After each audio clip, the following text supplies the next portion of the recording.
Mathematical reasoning. ये chapter हम लोग अभी we were studying coordinate geometry, और कोऑर्डिनेट ज्योमेट्री चलेगा अभी लंबा। स्कूल एग्जामिनेशन पर कोऑर्डिनेट ज्योमेट्री हो गया पढ़ाई, और आप लोग का स्कूल एग्जाम भी हो गया। स्कूल एग्जाम के लेवल पर जितना कोऑर्डिनेट ज्योमेट्री पढ़े हैं उससे जेईई मेंस का, एनडीए का 70% क्वेश्चन भी बन जाएगा, और स्कूल का तो टोटली बन जाएगा। बाकी फिर कोऑर्डिनेट ज्योमेट्री आगे से स्टार्ट करेंगे। From today we will study a very interesting chapter in mathematics. This is mathematical reasoning. ठीक है, it's an important chapter. Important concept के हिसाब से इंपॉर्टेंट नहीं है, इंपॉर्टेंट जो है वो आपके जेईई मेंस और एनडीए के एग्जाम के हिसाब से इंपॉर्टेंट है। एक क्वेश्चन फ्री का मिलेगा 4 नंबर का। फ्री का तो कोई चैप्टर होता नहीं है, वो आप लोग इतने दिन में पढ़ के देख लिए। जो आसान भी आदमी बोलता है उसमें भी सर दर्द वाला 11th-12th में कोई फ्री का नहीं है। बट कंपैरेटिवली अगर देखा जाए, पूरा उतना बड़ा ट्रिग्नोमेट्री से एक क्वेश्चन आएगा, वो भी मोस्ट प्रोबेबली 10th का हाइट एंड डिस्टेंस। वहां से अगर देखा जाए तो सिर्फ लाभ हानि का बात किया जाए एंट्रेंस एग्जामिनेशन में, तो एक क्वेश्चन फ्री का बनना चाहिए हम लोगों से। Chapter is mathematical reasoning. शुरुआत में लगेगा इंग्लिश का क्लास चल रहा है, पहला 15-20 मिनट, या फिर एंड तक आपको लगेगा इंग्लिश का ही क्लास चल रहा है। बट ये मैथ्स का बहुत इंपॉर्टेंट टॉपिक है, मैथमेटिकल रीजनिंग। इस बार जो कोविड लेकर के जो सिलेबस कम किया गया था, उसमें ये स्कूल एग्जाम के सिलेबस से काट दिया गया था, बट एंट्रेंस एग्जाम में है, और सारे ही जेईई मेंस में कॉमन पेपर है ना। और जो लोग ऑफलाइन और ऑनलाइन मेरे साथ जुड़े हुए हैं, अभी भी मैं बता रहा 11th आपका खत्म हो गया। सिर्फ coordinate geometry, sequence series, mathematical reasoning, statistics, इतना ही पढ़ो मैथ में, बाकी छोड़ना है तो छोड़ो। फ्री को छोड़ भी रहे हो तो कम से कम फॉर्मूला याद करके, परम्यूटेशन कॉम्बिनेशन छोड़ भी रहे हो तो कम से कम ट्यूशन कॉपी का क्वेश्चन याद करके। ठीक है, इतना ध्यान रखना। जोर सिर्फ coordinate geometry, sequence series, mathematical reasoning, statistics, 11 से 9 से 10 क्वेश्चन बन जाएंगे। ठीक है, बाकी इस चैप्टर को स्टार्ट करते हैं। शुरुआत में लगेगा इंग्लिश का क्लास है। पहला डेफिनेशन जो है, इसमें क्या पढ़ना आगे बता दो, पहले कुछ डेफिनेशन लिखना है। पहले नंबर पर है असर्टिव सेंटेंस का डेफिनेशन लिखना है। असर्टिव सेंटेंस लिखते रहो। पहले नंबर पर डेफिनेशन लिखना है असर्टिव सेंटेंस। ठीक है, थोड़ा अंग्रेजी का भी काम पड़ेगा, थोड़ा बेसिक इंग्लिश का कॉन्सेप्ट पे काम पड़ेगा।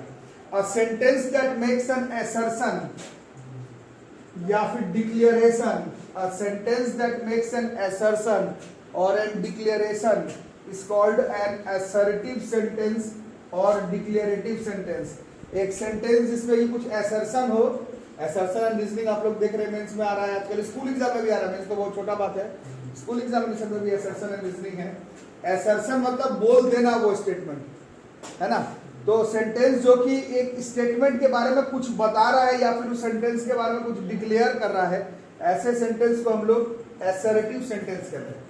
ठीक है, जैसे कि मैंने अपने मदद ऐसे ही कुछ भी लिख दिया है, जैसे Mars supports life, Mars planet जो है वो लाइफ को सपोर्ट करता है, ये मेरा मर्जी है, मैंने एक सेंटेंस को डिक्लेयर कर दिया। लो, ऐसे सेंटेंस को हम लोग असर्टिव सेंटेंस या फिर डिक्लेरेटिव सेंटेंस कहते हैं। ठीक है, दूसरा ऐसे ही मैंने अपने से लिखा, any two individuals are always related, कोई भी दो इंडिविजुअल हमेशा जो है वो रिलेटेड होता है। ये मेरा मन किया बोलने का, मैं बोल दिया, कुछ असर्टिव कुछ बताया या फिर किसी चीज को डिक्लेयर कर दिया, ऐसे सेंटेंस को हम लोग असर्टिव या फिर डिक्लेरेटिव सेंटेंस कहते हैं। याद रहेगा, कोई दिक्कत। नेक्स्ट जो डेफिनेशन है सेकंड नंबर, वो है स्टेटमेंट। स्टेटमेंट को लैंग्वेज बदल करके एग्जाम में प्रीपोजिशन भी बोलते हैं। ठीक है, ये क्या है, ये एक असर्टिव सेंटेंस ही है जो कि या तो ट्रू होगा या तो फॉल्स होगा, दोनों नहीं होगा। ठीक है, समझ में आ रहा है। एक खास तरह का स्टेटमेंट, एक खास तरह का स्टेटमेंट नहीं, एक खास तरह का असर्टिव सेंटेंस जो कि या ट्रू हो या फॉल्स हो, दोनों एक साथ नहीं हो सकता, वैसे असर्टिव सेंटेंस को हम लोग स्टेटमेंट कहते हैं। या तो ट्रू हो या फॉल्स हो, दोनों नहीं होना चाहिए। ठीक है, जैसे कुछ भी, जैसे यहीं पर लिखा मार्स सपोर्ट्स लाइफ, ट्रू या फॉल्स अभी तक तो कुछ पता नहीं चल पाया तो फॉल्स बोल दो, बट जो भी है मतलब एक असर्टिव सेंटेंस जो या ट्रू या फॉल्स हो, दोनों नहीं होना चाहिए साथ में, ऐसे असर्टिव सेंटेंस को हम लोग स्टेटमेंट कहते हैं। ठीक है, जैसे कि मैं कह दिया 5 इज अ नेगेटिव नंबर, तो गलत है, बट है, उससे मेरे को क्या, उससे मीनिंग नहीं है। मीनिंग है कि वो एक स्टेटमेंट हुआ। स्टेटमेंट और प्रीपोजिशन क्या है, असर्टिव डिक्लेरेटिव, मतलब डिक्लेयर किया -5 इज अ पॉजिटिव नंबर, गलत है, कोई दिक्कत नहीं है। या सही होना चाहिए या फॉल्स होना चाहिए, दोनों साथ में नहीं होना चाहिए। ऐसे खास तरह के असर्टिव सेंटेंस को हम लोग स्टेटमेंट कहते हैं। ठीक है। नंबर थर्ड पे आ रहा है ट्रूथ वैल्यू, मतलब ये जो अभी मैंने एक स्टेटमेंट बोला वो क्या था, या ट्रू था या फॉल्स था, दोनों हो नहीं सकता। तो जो था वो जब तुम बताओगे उसी को उसका ट्रूथ वैल्यू कहते हैं, ठीक है। द ट्रूथ और फॉल्सिटी, सही है या गलत है तो तुम बताओगे ना मेरे को, मैं जो बोला वो सही है कि गलत है, वो जो बताओगे। ट्रूथ और falsity of a statement is called its truth value, याद रहेगा, ठीक है। उसके बाद चौथे नंबर पे डेफिनेशन है सिंपल स्टेटमेंट का। सिंपल स्टेटमेंट, स्टेटमेंट का डेफिनेशन समझ गया ना। सिंपल स्टेटमेंट ऐसा स्टेटमेंट होता है जिसका जो ट्रूथ वैल्यू लिखोगे वो किसी दूसरे स्टेटमेंट के ऊपर डिपेंड नहीं करना चाहिए। एक ऐसा स्टेटमेंट खुद असर्टिव सेंटेंस है, एक ऐसा स्टेटमेंट जिसका जब तुम ट्रूथ वैल्यू लिखोगे तो वो आंसर जो लिखोगे ट्रू है या फॉल्स है, ये किसी दूसरे स्टेटमेंट के ऊपर डिपेंड नहीं करना चाहिए। वैसे खास तरह के स्टेटमेंट को हम लोग सिंपल स्टेटमेंट कहेंगे, ठीक है, क्लियर है। और ऐसा नहीं हो तो उसको हम लोग कंपाउंड स्टेटमेंट कहते हैं। बट ये जो पूरा चैप्टर है मैथमेटिकल रीजनिंग का वो सिंपल स्टेटमेंट पर है, इसलिए मैंने चुन चुन के डेफिनेशन लिखवाया, पूरा डेफिनेशन नहीं लिखवाया। जिसका काम नहीं इस चैप्टर में उसका डेफिनेशन नहीं लिखे। नहीं तो एक्चुअली में इंग्लिश में आप लोग पढ़ते हैं सेंटेंस का, फिर 4 तरह का सेंटेंस का डेफिनेशन वगैरह वो सब भी लिखना था, अच्छी बात है लिखना था।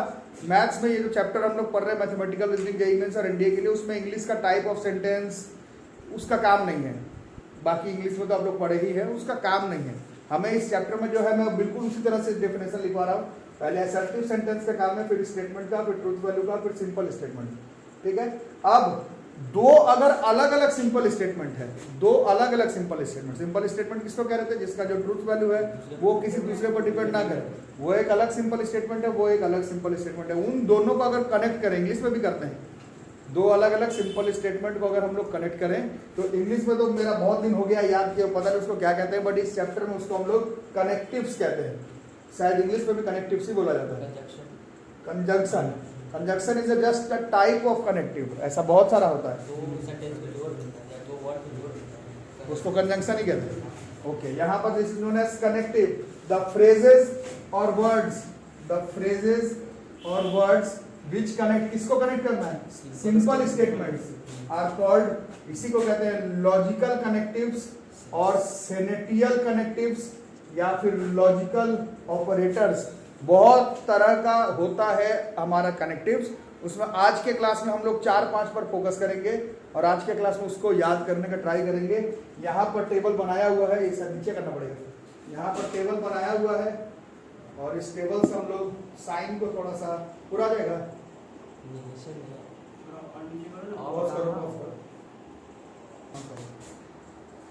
नहीं आएगा, इसकी पॉज करो,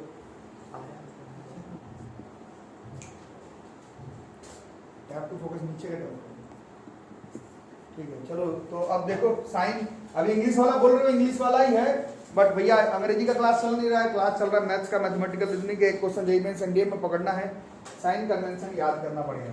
क्या करना था, कनेक्टिव में दो अलग अलग सिंपल स्टेटमेंट को जोड़ना था, उसके लिए कनेक्टिव्स का जरूरत पड़ता है, जैसे कि एंड, ठीक है, ये इसका साइन है इस चैप्टर में, ये साइन, ठीक है। इसको सेट सेपरेट आप लोग पढ़े, सेट में इंटरसेक्शन और यूनियन का जो साइन था उसके साथ आप लोग को रिलेट कर सकते हैं, बट एक्चुअली में जैसे कि पूरे 11-12 में हुआ है, जैसे जैसे पढ़ते हैं कुछ आसान है तो और मुश्किल हो जाता है।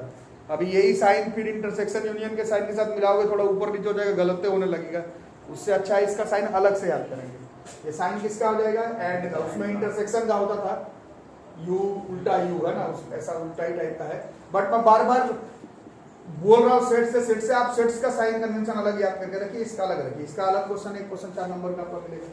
ये साइन है एंड का, समझ में आ रहा है ना, और इसको हम लोग कनेक्टिव्स के हिसाब से इसको हम लोग कहते हैं कंजंक्शन, याद रहेगा, अभी लिखते समय याद होगा, पहले याद करो फिर डिसाइड करेंगे। ये है और का, ये साइन है, ठीक है, इसको हम लोग डिसजंक्शन कहते हैं, this is known as disjunction. क्या कहते हैं उससे उतना मतलब जेईई मेंस के एग्जाम में नहीं पड़ेगा, एनडीए के एग्जाम में सिंबल दिया हुआ रहता है, बट अभी याद करेंगे। एंड का कंजंक्शन है, साइन याद करना है, और का डिसजंक्शन है, साइन याद करना है, ठीक है। इसके बाद है इफ देन, इफ ऐसा होता देन ऐसा होता, ठीक है, ये कनेक्टिव है, इसका ये साइन है, याद रखना है, ये या फिर ये साइन आपको आज के क्लास में याद कर लेना, ठीक है। इसको हम लोग कंडीशनल कहते हैं, क्या कहते हैं, this is known as conditional, नाम याद करना, इम्प्लीकेशन भी कहते हैं बट टेस्ट में कभी देखा नहीं इम्प्लीकेशन लिखा हुआ, this is known as conditional. If then, ये साइन याद करना होगा, ठीक है। इफ एंड ओनली इफ, इसका ये साइन दोनों तरफ एरो मार्क या फिर ऐसा, इसको हम लोग बाई कंडीशनल कहते हैं, याद रहेगा। इक्विवेलेंस भी कहते हैं bi, this is bi conditional, ठीक है। This is our bi conditional, this is our bi conditional, bio conditional भी कहते हैं, ठीक है, बाई कंडीशनल, ठीक, याद रहेगा। और एक उस स्टेटमेंट के नहीं होना, नॉट, ये साइन है, साइन ही याद करना है एक्चुअली में, ना ये याद करना है ना ये याद करना है, तुम्हें साइन याद करना है, ठीक है। ये याद करना पड़ेगा क्योंकि 99% इसमें जो क्वेश्चन आया है आपका जेईई मेंस और एनडीए के एग्जाम में, सीधा ट्रूथ टेबल लिखने के लिए आता है। तो ट्रूथ टेबल में इंग्लिश में इस पे इफ एंड और कहते हैं, इसका काम नहीं पड़ता। बट इस बार जेईई मेंस में कुछ क्वेश्चन आया, और पहले भी मैं 99% बोला, एक आध बार ऐसा भी आया है जब लैंग्वेज ही दे दिया इंग्लिश के फॉर्म में, अंग्रेजी का स्टेटमेंट, उसमें इफ देन किसको कहते हैं नहीं पता होगा तो फिर क्वेश्चन गड़बड़ा सकता है, इसलिए ऐसे ही याद करना पड़ेगा। बाकी क्वेश्चन अभी करेंगे तो आपको पता चलेगा क्या पूछा जाएगा। ये साइन है नॉट का, ये भी है, इसको हम लोग निगेशन कहते हैं मैथमेटिकल रीजनिंग चैप्टर में। तो साइन आप लोग याद करेंगे, conjunction, disjunction, conditional, by conditional, negation, और डेफिनेशन का थोड़ा सा आइडिया रखेंगे पहले क्लास में, ठीक है। तो टॉपिक लगा हुआ truth table of basic logical connectives, truth table of basic logical connectives, ठीक है।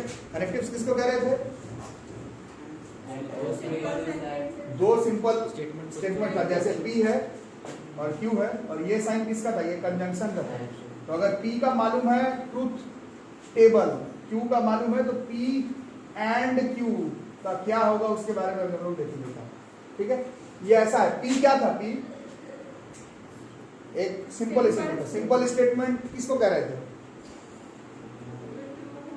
जो ट्रू हो या फॉल्स हो। और Q भी क्या है? Q भी एक सिंपल स्टेटमेंट है जो कि ट्रू हो या फॉल्स हो, दोनों नहीं हो सकता। तो बताओ ये दोनों क्या हो सकता है? दोनों ट्रू हो सकता है, इसी को ट्रूथ टेबल कहते हैं। या भी मैं बोलता कि क्या होता तुमको नहीं समझ में आता क्या, इसी में पता चल जाएगा। और ये और क्या हो सकता है? ये फॉल्स, ये वो लास्ट में लिखेंगे, ऐसे समझ ही गए। फिर और क्या हो सकता है? ये समझ में आया? ये P क्या था? P जो है वो सिंपल स्टेटमेंट था। सिंपल स्टेटमेंट क्या हो सकता है? ट्रू या फॉल्स। Q भी क्या है? Q भी एक सिंपल स्टेटमेंट, वो क्या होता है? ट्रू या फॉल्स। लिख दिए। अब जो 5 लॉजिकल कनेक्टिव है उससे 2 अलग अलग स्टेटमेंट को कनेक्ट करेंगे। जैसे इसको कनेक्ट कर रहे हैं किससे? एंड से। तो एंड में अब यही तुमको याद करना है, ये नहीं याद करोगे तो गड़बड़। ये इंग्लिश का क्लास तो चल रहा था थोड़ी देर पहले, उधर मैथ्स का क्लास चल, अब तुम्हें ये याद करना पड़ेगा। एंड में ट्रू ट्रू तो ट्रू, फॉल्स ट्रू में फॉल्स, ट्रू फॉल्स में भी फॉल्स, और फॉल्स फॉल्स में भी फॉल्स। इसी को हम लोग कंजंक्शन कहते हैं। ट्रू फॉल्स फॉल्स फॉल्स, ये कंजंक्शन का साइन है, ये कंजंक्शन का ट्रूथ टेबल है। एंड मतलब दोनों सही होगा तभी सही, वरना गलत, इसी को हम लोग कंजंक्शन कहते हैं। और ये ट्रूथ टेबल है, और ये लॉजिकल कनेक्टिव का ट्रूथ टेबल तुमको क्वेश्चन बनाने से पहले याद करना पड़ेगा। कम से कम आज जो 5 का लिखेंगे वो तो जरूरी याद करना पड़ेगा, ठीक है। और ये आसान भी है, याद हो जाता है। दूसरे नंबर पर कौन था?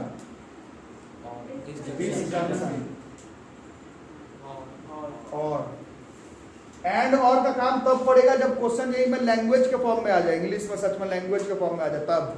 नहीं तो 99% क्वेश्चन अगर साइन के साथ ही आता है, तो साइन लिखा हुआ रहेगा एंड का है या और का, बट जैसे है वैसे याद करना पड़ेगा। फिर P, फिर Q, फिर P और Q, ये साइन था ना। ये एक बार तो लिख लियो, हर बार वही लिखो, true true, false true, true false, false false, है ना समझ। अब इसमें ट्रू ट्रू पर ट्रू, एक भी ट्रू हो जाए तो भी ट्रू, एक भी ट्रू हो जाए तो भी ट्रू, दोनों ही फॉल्स होगा तो क्या ही उपाय लगा पाएंगे। तो ये हमारा डिसजंक्शन का ट्रूथ टेबल है, याद रहेगा। तीसरे नंबर पर कौन था? कंडीशनल, कंडीशनल ही था ना।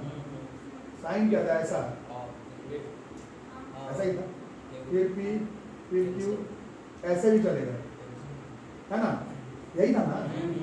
True true, false true, true false, true false, false false, ठीक है।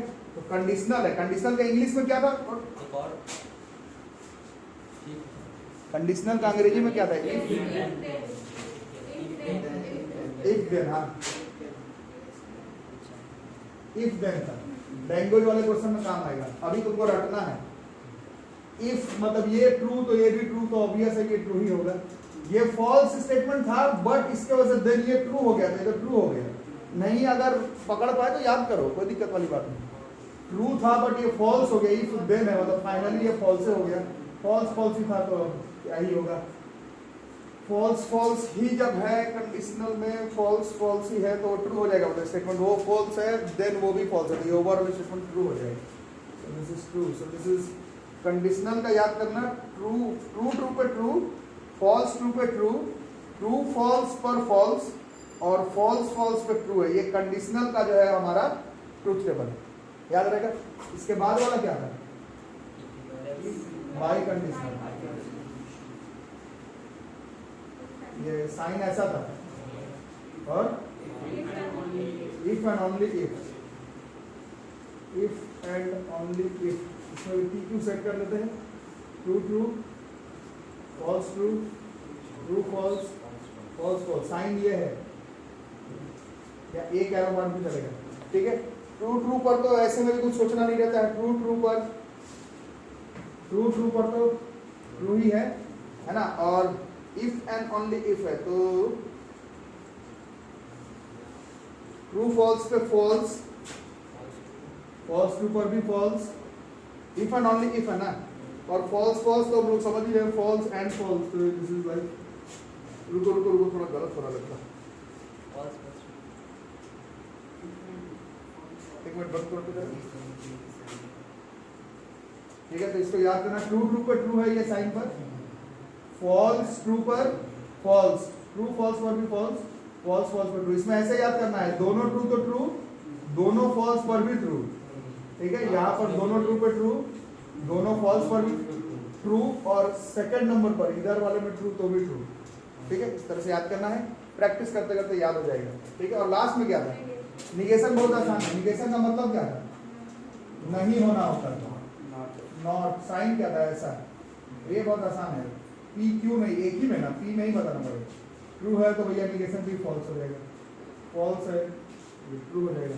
निगेशन तो उसी का करेक्टिव है, दो को क्या करेक्ट करोगे? उसी का, P का ही निगेशन, तो नहीं P, हमारा ट्रू है P तो नहीं P फॉल्स हो जाएगा, P अगर फॉल्स है तो नहीं P ट्रू हो जाएगा। ये 5 शुरुआत में आपको याद करना, याद करो पहले। चलो भाई क्वेश्चन एक बना के देखते हैं। कोई कॉन्सेप्ट इन्वॉल्व नहीं है, आपको ट्रूथ टेबल बस याद रखना है। पहला क्वेश्चन देखो, पहले पढ़ो उसके बाद हो। क्या निकालना है? निगेशन ऑफ, ये साइन किसका था? निगेशन S और ब्रैकेट है, फिर निगेशन R एंड S। इस पूरे का क्या करना है? ये पूरा निकालोगे, फिर इस पूरे का भी क्या करना है? निगेशन। पहले ये पूरे का ट्रूथ टेबल लिखोगे, फिर इस पूरे का भी निगेशन करोगे, और वो चारों ऑप्शन का ट्रूथ टेबल लिखोगे, और देखोगे चारों ऑप्शन के ट्रूथ टेबल में से किससे इसका ट्रूथ टेबल जो है वो मैच कर रहा है। वो पहला क्वेश्चन में होता था 3 साढ़े 3 मिनट लग जाए, ऐसे में थोड़ा ध्यान से बनाने में 35-40 सेकंड से ज़्यादा नहीं लगता बनाना, ठीक है। अच्छा, क्वेश्चन तो बनते रहेगा। ये क्वेश्चन जब आपके सीनियर्स का आया था JEE मेंस में, तो बहुत, मतलब सिर्फ अपने ट्यूशन में नहीं बता रहा, बहुत बच्चों का गलत हो गया था। ये साइन निगेशन का है, ये पूरा करने के बाद भी निगेशन करना था, तो ये थोड़ा लैंग्वेज में बच्चों को झोल हो गया। लैंग्वेज में लगा यही निगेशन है, ये तो पूरा खुद का क्वेश्चन है, ये पूरा सॉल्व करना, उसके बाद भी इसका निगेशन करना था। ये नहीं किए थे, मेरे ट्यूशन में नहीं, देश भर में बच्चों का गलत हुआ, तो इसको ध्यान से करेंगे। तो खैर क्वेश्चन तो बनते रहेगा, पहले सेटअप कर लेते हैं। कौन कौन सा लैंग्वेज है इसमें? एक S है और एक R है, जैसे PQ था उसके जगह पर SR है। और किसका किसका काम है पहले सेटअप करके रख लो। देखो, निगेशन S का काम पड़ेगा, निगेशन R का काम पड़ेगा। आ रहा समझ में इतना? ठीक है, तो पहले यहां तक कर लेते हैं। कैसे कैसे करेंगे? SR का ट्रू ट्रू, बोलो बोलो, बैठने में कुछ नहीं होगा। फॉल्स ट्रू, ट्रू फॉल्स, छापना नहीं। निगेशन S बताओ, अपने से देख के ही बताओ, अगर जितना हो सके बिना देख के बताओ, जहां लगे गड़बड़ा रहा है देख के बताओ। फॉल्स ट्रू, फॉल्स ट्रू, इसका false false false true true true. अब और किसका किसका काम है, थोड़ा ध्यान से करना पड़ेगा। ये काम लग रहा है, negation R and S, negation R and S। तो निगेशन R ये है, एंड एस ये है ना, थोड़ा ध्यान से, ये पहले है ये बाद में है। एंड और में ज्यादा दिक्कत नहीं है, बट कंडीशनल बाय कंडीशनल पहले किसको लिखोगे बाद में किसको लिखोगे उसमें दिक्कत है। कंजंक्शन डिसजंक्शन में उतना दिक्कत तो नहीं है, ठीक है। चलो थोड़ा सोच के पता ना, इसको गलत हो जाता है। False true, false false, true true, true false. यहां तक हो गया। और किसका काम पड़ेगा, एक काम है इसका, यहां पे लिख देते हैं निगेशन एस का काम था और निगेशन आर एंड एस का। इसका मतलब किसका किसका, इसका और इसका भी और का काम है ना, और का काम। तो ज्यादा दिक्कत नहीं, कंडीशनल बाय कंडीशनल थोड़ा दिक्कत होता है, इसमें तो कोई प्रॉब्लम ही नहीं। करो, इन दोनों में है, समझ समझ के। फॉल्स फॉल्स पे, ट्रू फॉल्स पे, फॉल्स ट्रू पे, ट्रू फॉल्स पे। ये हो गया हमारा फाइनल आंसर। नहीं नहीं फाइनल नहीं, अभी इसका भी निगेशन करना है, इस पूरे का निगेशन, इस पूरे का निगेशन, निगेशन एस, इस पूरे का भी निगेशन चाहिए, है ना। तो कितना हो गया, ट्रू फॉल्स फॉल्स फॉल्स। ये हमारा क्वेश्चन सॉल्व हो गया, ये हमारा क्वेश्चन का वैल्यू जो है वो सॉल्व हो गया। अब क्या करना पड़ेगा, अब चारों ऑप्शन है उसका भी ट्रूथ टेबल लिखना पड़ेगा। तुमको पहला क्वेश्चन है तुमको लग रहा होगा कि इतना लंबा इतना लंबा, ये कुछ लोग अब एवरेज समझ में आ रहा है उतना लंबा नहीं है।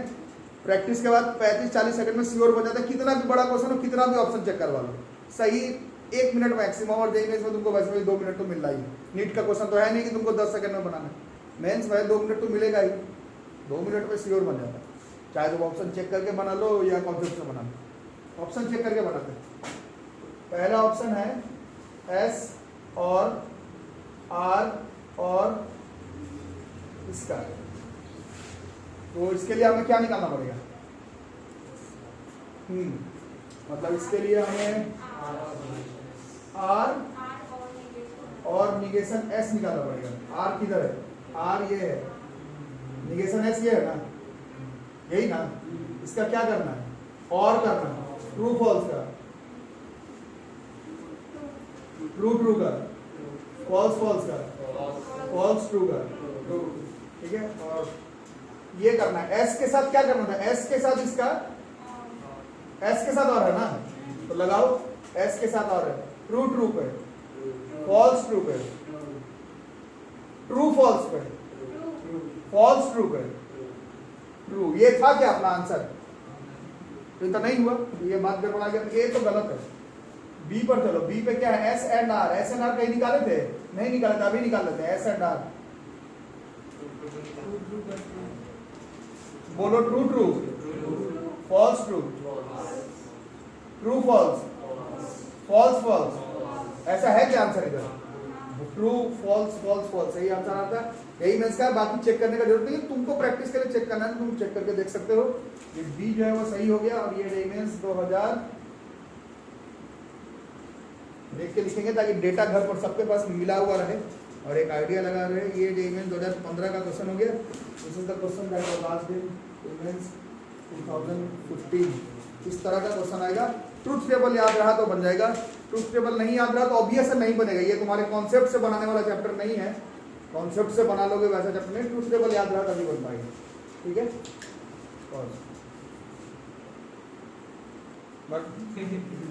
अगले क्लास में बच्चों आप लोग कम से कम ये जो 5 कनेक्टिव है उसका सिर्फ ट्रूथ टेबल एकदम मोटा मोटी रट्टा मार कर रखना है, पीछे देख करके कॉन्फिडेंस नहीं बनता है। एंड और तो याद रहता है, कंडीशनल बाय कंडीशनल में थोड़ा सा प्रैक्टिस लगेगा। हम लोग सारा पहले क्वेश्चन करेंगे जो रिसेंट में जेईई मेंस और एनडीए में आया है। फिर आपके फ्रेंड्स पूछ रहे हैं कुछ और कनेक्टिव भी है क्या, तो और है, मैं बोल रहा हूँ और भी है, बट 95% क्वेश्चन इसी 5 कनेक्टिव पे है। पहले इन 5 कनेक्टिव का प्रैक्टिस कर लें, फिर एक्स्ट्रा वाला पढ़ेंगे और उसमें 95-100% क्वेश्चन जो जेईई मेंस एनडीए का बन जाएगा, ठीक है। तो अगले क्लास में आपका होमवर्क करेंगे कि आप लोग कनेक्टिव से याद कर आएंगे।